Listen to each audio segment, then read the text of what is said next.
अरे बोली राजा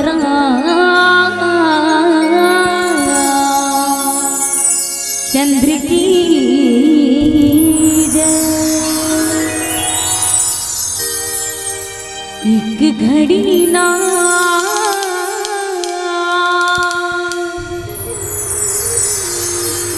दो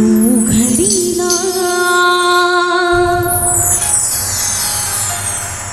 तीन घड़ी गाले बे अजी उम्र दीदी भैया राम भजन का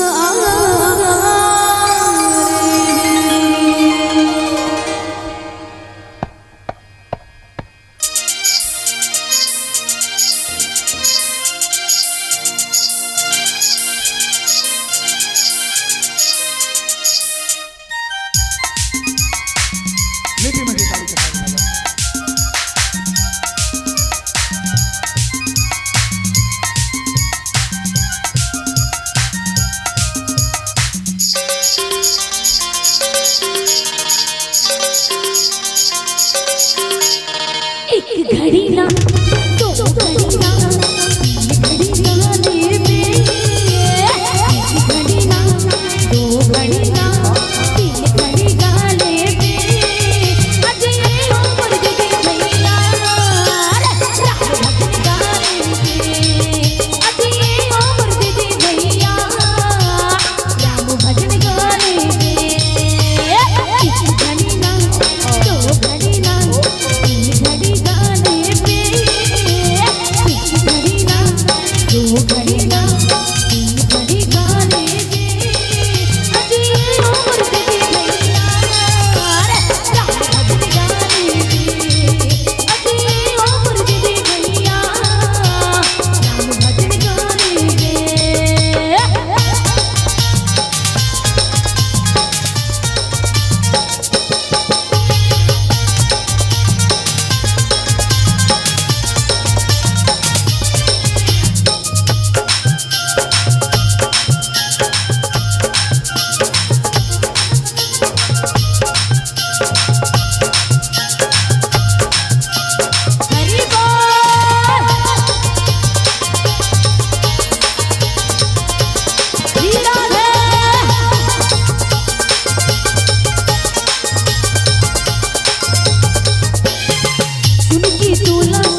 बोल श्यामपति रामचंद्र की जय हो।